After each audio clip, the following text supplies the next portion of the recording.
Hello everyone, welcome to PCS success will. आज के video में हम डिस्कस करेंगे रॉलेट एक्ट और जालियांवाला बाग मैसेकर के बारे में। ये topic UPSC aspirants as well as state PCS aspirant दोनों के लिए एग्जाम पॉइंट ऑफ व्यू से काफ़ी इंपॉर्टेंट है, prelims as well as mains perspective से। Also this is important for class 10 students. उनके हिस्ट्री के चैप्टर 2 में ये टॉपिक मैंसन है और उनके भी एग्जाम के लिए ये टॉपिक काफ़ी इंपॉर्टेंट हो जाता है। I have tried to explain in lucid way, काफ़ी सिंपल मैनर में मैंने एक्सप्लेन करने की कोशिश की है। So let's start with Rowlatt act. Rowlatt act क्यों लाया गया, क्यों ब्रिटिश गवर्नमेंट को ऐसा एक्ट लाने की ज़रूरत पड़ गई एंड क्यों इसे इंट्रोड्यूस किया गया। जो 1910 का जो पीरियड था, जो दशक था 1910 का जो दशक था, 1910 से लेके 1920, वो दशक था मिलिटेंट नेशनलिज्म का। मिलिटेंट नेशनलिज्म जो था वो उस टाइम में काफ़ी पॉपुलैरिटी गेन कर रहा था all over the world. Also ये जो दशक था, इसी ड्यूरिंग हमें वर्ल्ड वार 1 भी फेस करना पड़ा था और वर्ल्ड वार 1 के समय में this militant nationalism was gaining potency and momentum. और इंडिया में स्पेशली पंजाब और बंगाल के जो प्रोविंसेस थे वहाँ पर ये मिलिटेंट नेशनलिज्म काफ़ी स्ट्रॉन्ग था।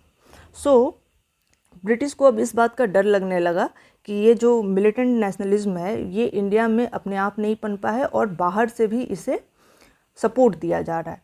तो बाहर से सपोर्ट का खतरा इन्हें कहाँ से नज़र आ रहा था? इन्हें खतरा नज़र आ रहा था जर्मनी से और बोल्शेविक रसिया से। ऑल्सो अमेरिका में कुछ सोसाइटीज़ बने थे, वो सोसाइटी बाहर से इंडियन फ्रीडम स्ट्रगल को सपोर्ट कर रहे थे। इस तरह की जो एक्टिविटी वर्ल्ड अराउंड हो रही थी, इसने ब्रिटिश को काफ़ी परेशान कर रखा था और इससे निपटने के लिए ब्रिटिश ने रॉलेट कमेटी का गठन किया। इस कमेटी का गठन कब किया गया? 1917 में। और इसके प्रेसिडेंट कौन थे? सर सिडनी रॉलेट, ये वहाँ से थे उसके प्रेसिडेंट, और इन्हीं के नाम से इस कमेटी का नाम पड़ा Rowlatt committee. The purpose behind this committee was to curb militant nationalist struggle in India, especially in the province of Punjab and Bengal. द मेन जो इसका मोटो था इस कमेटी का, वो ये था कि जो मिलिटेंट नेशनलिस्ट स्ट्रगल है इंडिया में, उसे कम्प्लीटली क्रश कर देना, और स्पेशली पंजाब और बंगाल में। साथ ही जो इसका इम्पैक्ट है मिलिटेंट नेशनलिस्ट स्ट्रगल का, उसका इम्पैक्ट को जज करना, पूरा उसे समझना, और उस जो कहीं बाहर से जो लिंक है, लाइक लिंक इस्टेब्लिश करना जर्मनी से या फिर बोल्शेविक से। बट जर्मनी से इन्होंने लिंक इस्टेब्लिश किया, बताया कि जर्मनी से इंडिया में इसके लिए फंडिंग आ रही है, सपोर्ट मिल रहा है जर्मनी से, बट बोल्शेविक से कोई खास लिंक इस्टेब्लिश हो नहीं पाया। रॉलेट कमेटी ने अपना रिपोर्ट को कब प्रेजेंट किया? रॉलेट कमेटी ने अपना रिपोर्ट 6 फरवरी 1919 को इम्पेरियल लेजिस्लेटिव काउंसिल में प्रस्तुत किया। और इस जो उन्होंने 2 बिल प्रस्तुत किए थे, 2 बिल प्रेजेंट किया गया था in front of imperial legislative council, और इन दोनों बिल को ब्लैक बिल्स भी कहा जाता है और रॉलेट एक्ट को काला कानून भी कहा जाता है। क्यों कहा जाता है हम आगे देखेंगे। Despite much opposition this act was passed on 18 March 1919। काफ़ी अपोजिशन फेस करने के बाद भी इंडिया में भी और ब्रिटेन में भी ये एक्ट पास हो गया 18 मार्च 1919 को, and it came into force on 21 March 1919 and came to be known as in famous Rowlatt act 1919। इस एक्ट का एक्चुअल जो रॉलेट एक्ट का नाम है वो था the anarchical and revolutionary crimes act of 1990, और इसे हम ज़्यादा जानते हैं रॉलेट एक्ट 1919 के नाम से। This act was brought up as extension of defence of India act 1915। Defence of India act 1915 का एक्सटेंशन था ये Rowlatt act. Defence of India act जो था वो अगेंस्ट सेडिशन था। सेडिशन क्या होता है कि सेडिशन के चार्जेस उनके ऊपर लगते हैं जो ऐसे पीपल होते हैं जो they are encourage to act against government, जो लोग गवर्नमेंट के खिलाफ काम करते हैं उनके ऊपर सेडिशन के चार्जेस लगाए जाते हैं। टू क्वेल दिस सेडिशन, इस सेडिशन को कम्प्लीटली क्रश करने के लिए डिफेंस ऑफ इंडिया एक्ट पहले आया था 1915 में, अब उसी का एक्सटेंशन था रॉलेट एक्ट 1919। रॉलेट एक्ट जो था वो जो भी लैप्सेस थे डिफेंस ऑफ इंडिया एक्ट को, उसको फिल करने के लिए इसे लाया गया था। फाइनली अब हम देखते हैं कि इस एक्ट का क्या प्रोविज़न था जिसके वजह से इसे काला कानून भी कहा जाता है। So the main we can understand this act in just in one sentence that no वकील, no दलील, no अपील। इस एक्ट के तहत जब किसी को डिटेंशन किसी का होता था तो ना उसे कोई वकील दिया जाता था, ना उसकी कोई दलील सुनी जाती थी, ना वो जो एक्यूज्ड है वो अपील कर सकता था। सो इन ब्रीफ, नो वकील, नो दलील, नो अपील इस एक्ट का मेन फीचर था। So this act authorized the British government to arrest anybody suspected of terrorist activities and detain for 2 years maximum. So अगर ब्रिटिश गवर्नमेंट किसी को भी suspect करते थे कि this person is acting against the government और उसे वो टेररिस्ट करार देकर 2 साल के लिए बिना उसकी कोई बात सुने डिटेन कर लेते थे 2 साल के लिए। और जो अक्यूज्ड था उसे जो अक्यूज़र है ना उसके बारे में बताया जाता था, ना कोई वारंट इशू होती थी, बस उसे डिटेन कर लिया जाता था। और ब्रिटिश इसे as a preventive measure use कर रहे थे to safeguard the interest of their government in India. So it empowered the police to search a place without a warrant. So किसी भी जगह को पुलिस बिना किसी वारंट के शक के आधार पे पुलिस उस जगह को सर्च कर सकती थी। अब जो एक्यूज्ड है उसे ना तो कोई प्रूफ दिया जाता था कि क्या उसके अगेंस्ट चार्जेस हैं, कोई भी चीज़ प्रेजेंट नहीं किया जाता था, ना एक्यूज़र के बारे में बताया जाता था, सिंपली उसे डिटेन कर लिया जा रहा था। और it gave the government authorities power to deal with all revolutionary activities. So इसने गवर्नमेंट अथॉरिटीज़ जो थी ब्रिटिश इंडिया की उसे एक फुल पावर दे दिया कि जितने भी तरह के रिवोल्यूशनरी एक्टिविटीज़ इंडिया में हो रहे हैं आप उसे कम्प्लीटली कर्ब करने के लिए कोई भी मेजर्स यूज़ कर सकते हैं। Under this act the convicts were required to deposit securities upon release. अब जब 2 साल के बाद उन्हें रिलीज़ करना था तब उन्हें सिक्योरिटी भी डिपॉजिट करनी पड़ती थी। जो एक्यूज थे उन्हें सिक्योरिटी भी डिपॉजिट करनी पड़ती थी। साथ में वे किसी भी तरह के रिलीजियस, एजुकेशनल और पॉलिटिकल एक्टिविटीज़ में हिस्सा नहीं ले सकते थे।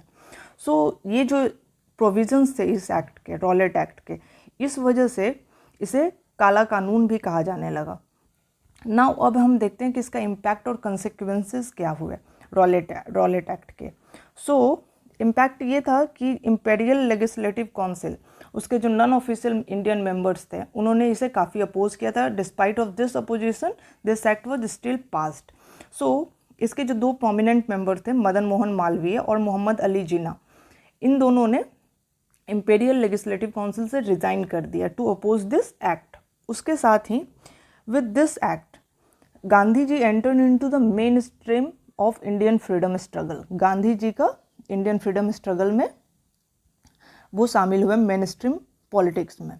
सो गांधी जी ने इस एक्ट को अपोज करने के लिए रॉलेट सत्याग्रह का इस्तेमाल किया। रॉलेट सत्याग्रह, पहले गांधी जी ने 1917 में चंपारण सत्याग्रह किया था, वो एक स्पेसिफिक पीजन ग्रुप के लिए था, एक स्पेसिफिक जगह पे था। बट रॉलेट सत्याग्रह पहली बार ओवरऑल इंडिया के लिए, क्योंकि रॉलेट एक्ट जो था ये पूरा जो ब्रिटिश एम्पायर था इंडिया में, ये पूरे देश के लिए था। सो रॉलेट सत्याग्रह भी इन अ सेंस पूरे देश के लिए पहली बार आया। तो सत्याग्रह का फर्स्ट टाइम पूरे देश पे जो उपयोग था गांधी जी ने इस रॉलेट एक्ट के दौरान किया। सो ऑन अप्रैल 6 मास हड़ताल वाज हेल्ड। सारे देश में अप्रैल 6 में हड़ताल हुआ, जो बिजनेसेस थे सारे सस्पेंड कर दिए गए and people went on strike. So क्या और कॉन्सिक्वेंस निकला इसका कि the martial law was imposed in the country. Also the most prominent leaders were arrested and Gandhi ji was also arrested. Now इसके साथ हमने कवर कर लिया अब रॉलेट एक्ट। रॉलेट एक्ट क्या था, रॉलेट एक्ट कब आया, इसके प्रोविजंस क्या थे और इसका इम्पैक्ट और कंसिक्वेंस क्या हुआ। यहाँ तक था रॉलेट एक्ट के बारे में। अब इसका आफ्टर मैथ हम देखते हैं। सो जालियांवाला बाग मैसेकर। सो जालियांवाला बाग हत्याकांड ये क्या था और कब और क्यों हुआ। सो इसका एक ब्रीफ बैकग्राउंड हम लेते हैं। तो अप्रैल 9, 1919 में 2 नेशनलिस्ट लीडर जो थे, सैफुद्दीन किचलू और डॉक्टर सत्यपाल, इन दोनों को पुलिस ने डिटेन कर लिया और उन्हें धर्मशाला डिपोर्ट कर दिया गया। अमृतसर से उठाकर उन्हें धर्मशाला भेज दिया गया बिना किसी सूचना के और बिना किसी वारंट के।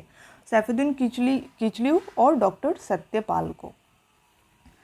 अभी सैफुद्दीन किचलू को एक अवार्ड भी मिला था, Lenin peace prize. Lenin peace prize जो भी हम जानते हैं वो अवार्ड सैफुद्दीन किचलू को मिला था। इन्होंने हिंदू मुस्लिम यूनिटी के लिए सैफुद्दीन किचलू ने काफ़ी काम किया था।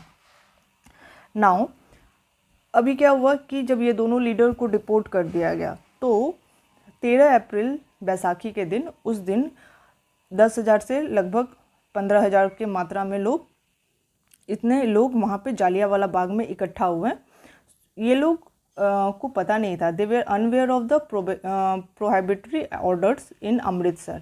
जो वहाँ पर प्रोहिबिटरी ऑर्डर लगे हुए थे अमृतसर में, उसके बारे में जो आसपास के विलेज के लोग थे उन्हें पता नहीं था और वो जालियांवाला बाग में गैदर किए for the celebration of the festival as well as to peacefully protest against the deportation of the 2 important leaders.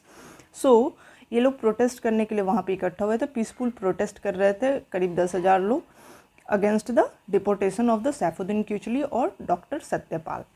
सो जब ब्रिगेडियर जनरल डायर को इसकी खबर मिली तो वो उस सीन पे वहाँ पहुँचा अपनी आर्मी के साथ और ही order the troop to open fire on the public there. और जो जालियांवाला बाग था उसका बस एक नैरो एंट्री और एग्ज़िट, जो भी आप कह सकते हैं, बस एक नैरो एग्ज़िट पॉइंट था। ये बस इसी जगह से लोग अंदर जाते थे और यहीं से बाहर आ सकते थे, बाकी कोई एग्ज़िट नहीं था। So they open fire on the unarmed crowd, killing more than 1,000 unarmed men, women and children. So इस क्राउड में जवान थे, औरतें थी, बच्चे थे, सभी थे। सो जनरल डायर ने ओपन फायर ऑर्डर कर दिया और नतीजा ये हुआ कि लोग अपने जान बचाने के लिए इधर से उधर भागने लगे। कुछ लोग दीवार तरफ कर भागने की कोशिश की, कुछ लोग वहाँ जो कुआं था उसमें कूद गए।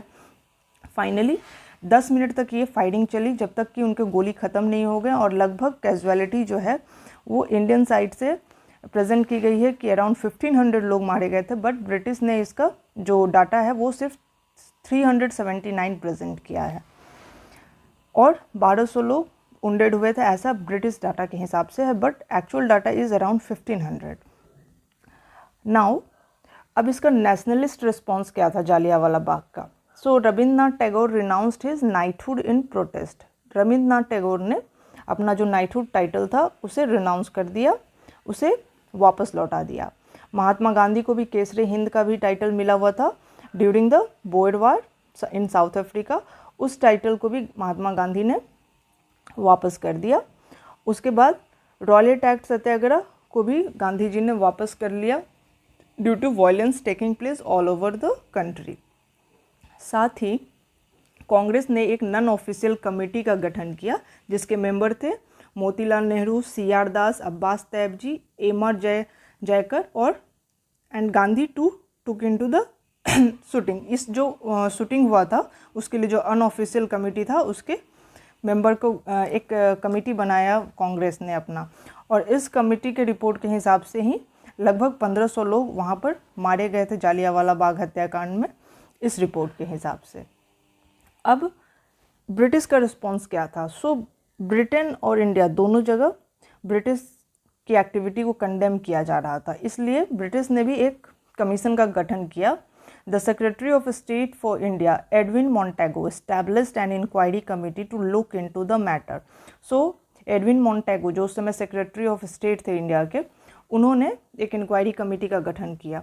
सो 14 अक्टूबर 1919 को the government of India announced the formation of disorders inquiry committee. Disorder inquiry committee जिसे हंटर कमेटी भी कहा जाता है, after the name of its chairman lord William Hunter. So William Hunter इस कमेटी के चेयरमैन थे, उन्हीं के नाम से ये हंटर कमीशन का गठन किया गया।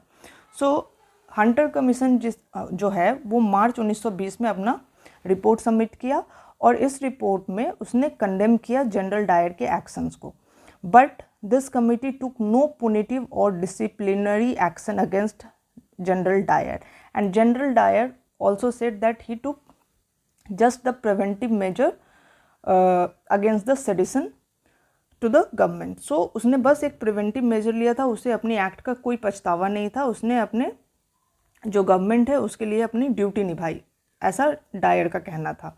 सो the government had passed the indemnity act to protect its officer. So government ने भी इंडेमनिटी एक्ट पहले ही पास कर दिया था। इंडेमनिटी एक्ट क्या था? This is according to this it relieve the person from some penalty when they act beyond limit of their power. So जब भी कोई अपने पावर्स से आगे बढ़ के कुछ ऐसा काम कर देता है जो उसे नहीं करना चाहिए था, फिर भी उसे पेनल्टी और किसी पनिशमेंट से बचाने के लिए इंडेमनिटी एक्ट को गवर्नमेंट ने पहले ही पास कर दिया था अपने ऑफिसर को बचाने के लिए। और इस इंडेमनिटी एक्ट को वाइट वॉशिंग बिल भी मोतीलाल नेहरू ने कहा था कि this act is white washing bill, ये सरकार के वाइट वॉशिंग बिल है। सो इस तरह से ब्रिटिश ने कुछ भी नहीं किया, इनफैक्ट नथिंग, ना जनरल डायर को कोई पनिशमेंट मिला ना कुछ, बस एक वाइट वॉशिंग बिल लाया गया और बस खाता पूर्ति के लिए हंटर कमीशन को बैठाया गया। और हंटर कमीशन ने भी जनरल डायर को बड़ा किसी पनिशमेंट के बिना, किसी एक्शन के, डिसिप्लिनरी एक्शन के यूं ही जाने दिया।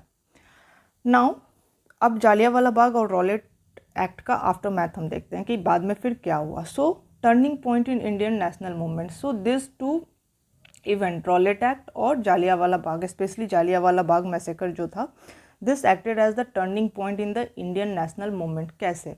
सो जब तक 19वीं सदी का अंत होता है, by the end of the 19th century, British rule जो है in India as well as across the globe had gained a certain legitimacy, it had gained a certain legitimacy even in the eyes of the enslaved public. So लोग इसे legitimate मानने लग गए थे। लोगों को लग रहा था कि this British empire is enlightened, ये लोग काफ़ी आगे बढ़ चुके हैं, प्रोग्रेसिव है, ऐसा लोग मानते थे। और खुद जो इंस्लेव्ड पब्लिक थी उन्हें भी ऐसा लगता था कि उनके लिए जो ये सरकार है ये सही है। So most Indian had reconciled with the progressive nature of the colonial rule. बहुत लोग कॉलोनियल रूल के सपोर्ट में अब तक आ चुके थे, but Jallianwala Bagh shattered the faith that the people had in British. So Jallianwala Bagh के बाद लोगों का जो फेथ था वो काफ़ी हद तक ख़त्म हो चुका था, ऑलमोस्ट बिल्कुल भी ख़त्म हो चुका था। अब उन्हें ये समझ में आ गया था कि दीज आर सेल्फिश, ये लोग सेल्फिश है, दिस एम्पायर इज सेल्फिश, और अपने फ़ायदे के लिए ये किसी भी तरह का कोई भी जालियांवाला बाग जैसा हत्याकांड करा सकते हैं, इनोसेंट सिविलियंस का खून बहा सकते हैं। It was a slow but a sure downslide for British rule in India.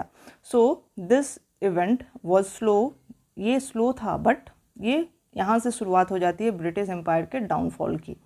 So it was on this sense of betrayal that Gandhi built his mass movement. और इसी betrayal के बाद गांधी जी ने अपना mass movement build किया, और जो जालियांवाला बाग और रॉलेट एक्ट था, रॉलेट एक्ट और जालियांवाला बाग, ये दो इवेंट, साथ में खिलाफत मूवमेंट भी, ये तीनों जो मिलकर है वो बेस तैयार किए for the non cooperation movement.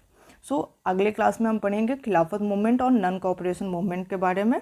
Hope you like this video and hope I am able to explain this in detail. Thanks for watching.